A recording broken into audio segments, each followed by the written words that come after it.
All right. Good morning, boys and girls. How are you? You've been back to school? No, not yet. This coming week, you'll start back to school, most of you. And you'll be back in another grade. Some of you may have to do the one grade over again, and that's okay. Some of my kids had to do a class over again, a grade over again, and it didn't hurt them. They did fine with that. So just get back and do your best, and I hope you have a good year at school this year. Okay? Well, we're still in our story of the little bear and little bear's family, and this in this big book that has 3 stories in it, and we're in the one that God made a beautiful world. And so the polar bears, which of course live up in the polar area, they're white, and little bear, they've gone to the museum and they've seen some other kinds of bears. Now, I brought some stuff along here. You may remember this if you've been watching with us. This is a thermometer. It tells you about temperature. And in the polar regions, most of the time, it's well below freezing. And that temperature reminds us how cold it can be. Now, if you live in the warm areas, and that could be represented by the sand here, the desert areas, the temperature can be up much of the time, although at nighttime it can get very cold in the deserts, even in the United States desert, because the sand lets go of the heat faster than the dirt does. And then you may remember I brought a piece of bamboo. Remember that the panda bear eats bamboo. That's all it eats. For breakfast, for dinner, for supper, it just eats bamboo. And little bear thought that was a terrible, terrible diet, because polar bears eat fish and seal and walrus and things like that. They're a meat eater. They call them carnivorous, a meat eater. If you eat plants, you're a herbivorous animal because you eat only the plants and such. So and we also had our map here, and you will see a map in the story today. This is the polar region up here. This is where the polar bears live. Up here at the top where there's most snow all the time, and then we live, I'll get it over here, but that's South America. This is the polar region up here. I had it upside down. We live here in the United States, and then there's South America here, and Mexico right here. So we're well below, but we have bears here too. And our bears are called black bear, and they saw the black bear in the museum. See, because they were a white bear, they're a polar bear up here in this cold, cold area of the world. But there are bears in different places. Down in South America, there's a bear, and I'm going to show you something that tells us about that bear. Over here, I'm not sure how well you can see it. In India, there's a bear that lives there. The sloth bear lives there. And then China, that's where the panda bears come from, is China. But there's bears down here in Malaysia. There's a bear down there, and I'm going to talk about that bear too in just a few moments. So they're all over the world. Now that's what was happening with little bear. They were going in to the museum, and they got to the grizzly bears, and grizzly bears, like polar bears, are a meat eater. And grizzly bears like salmon. But they will eat other animals. They will eat dogs, cats, sheep, even an antelope they will sometimes eat and bring them down. So they're a meat eater. And little bear thought that was good, that they ate something natural instead of leaves and ants and termites and things like that. They thought real stuff. Well, little bear asked Mama Bear, how come God made us all so different? How come He didn't make us all the same? And God could have made us all the same, but He didn't make people all the same either. Can you think of some differences in people? Yeah. Some people have blue eyes. Some people have brown eyes. Some people have green eyes. Mixtures of them. Some people have black hair. Some people have blonde hair. Some people have red hair. Some people have no hair. How about that? I had black hair, thick black hair when I was a kid, but it all disappeared. My brains pushed it out and said, there's not room for both of us here. Well, bears are different. The mama bear said, because God is creative, and He makes all different kinds of people and bears. And some bears are noisy, and some bears are quiet, and they hardly make any noise. Some bears are fast. They can run. Oh my, you couldn't outrun some bears. Some bears you could. The sloth bear, you could easily outwalk a sloth bear because they don't go very fast at all. They don't even like to be on the ground. They like to be up in the trees. They come down to get a drink and then go back up and hang around in the trees and eat termites and bugs and things like that, which little bears thought were terrible. And then there are fast bears, as I mentioned, slow bears, and there are bears that are quiet and loud, and there are bears that are just they're able to stand up, and there are bears that hibernate. You know what hibernate is? They sleep through the night. Yeah. And there are bears that don't sleep, not through the night, through the winter. And there are bears that don't sleep through the winter. They stay awake all year. But bears that have babies all have what we call cubs. They call their babies cubs. They don't call. We call their babies cubs. I don't know what they call their babies. But they're all different kinds of bears all over the world. Remember, we had the story of the panda bear, and there's the bamboo. And then we had the sloth bear and the black bear, which we have around here. And this is the brown bear or the grizzly bear. It's like a cub. And he's just brown. And they eat some berries, too. They like berries on that. So there's different bears all over the world. And said... Little Bear said, don't the other bears miss snow?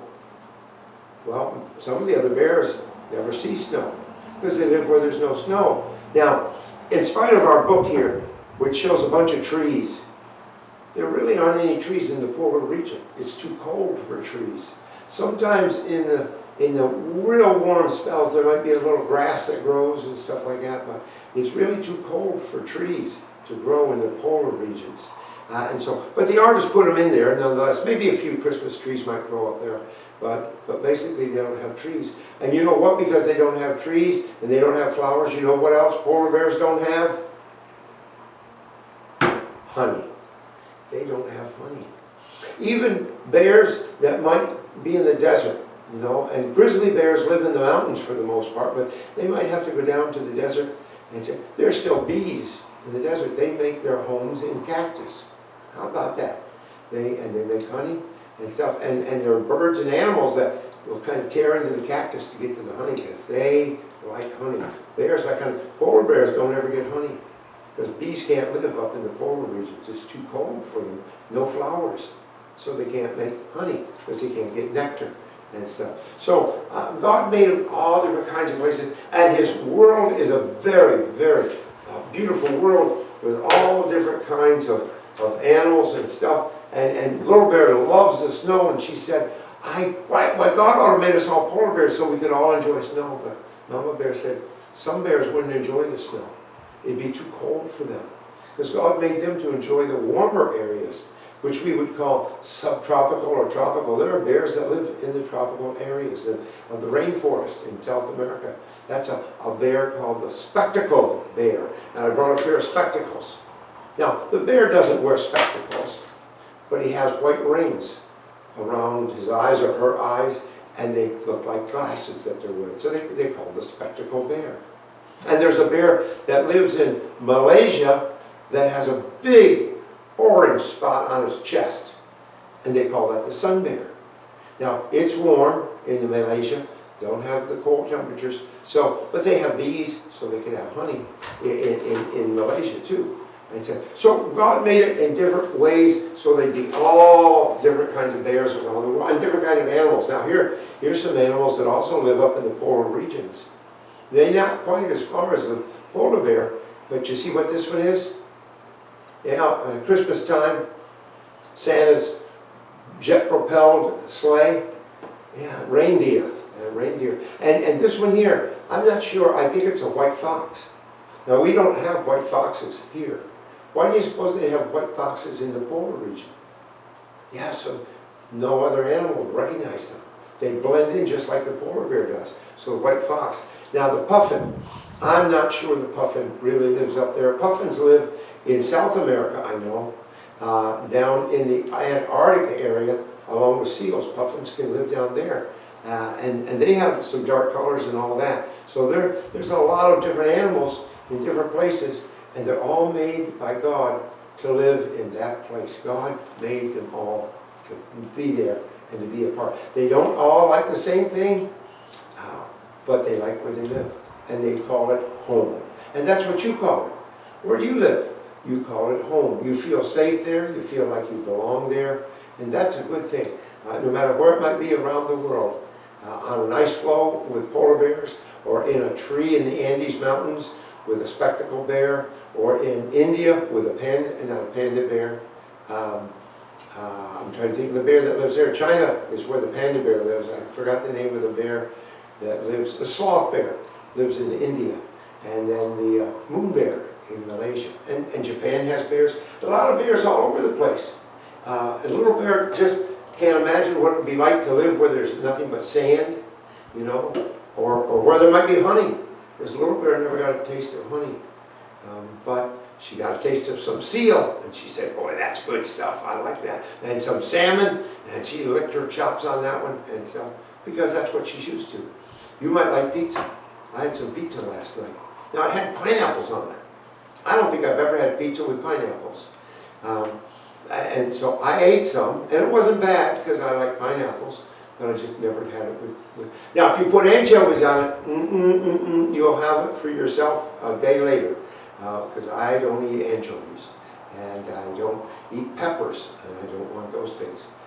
But I like pizza. So there are different ways. Well, okay, we've got a song that we're going to sing. I got to look at my notes here, where I put the notes for this, because I wrote them in two different spots here.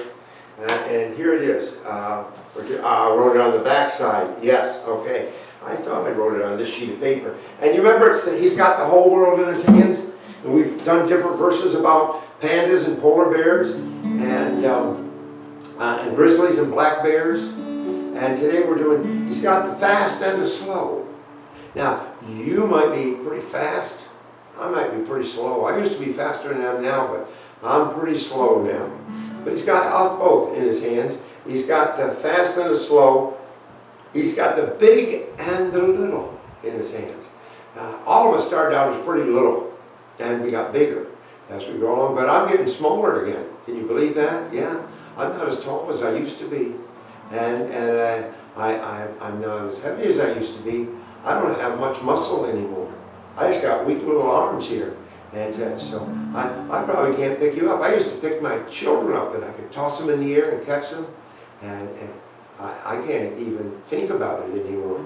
That doesn't happen. All right? But he's got the fast and the slow in his hands. He's got the fast and the slow in his hands. He's got the fast and the slow in his hands. He's got the fast and the slow in his hands. He's got the whole world in his hands.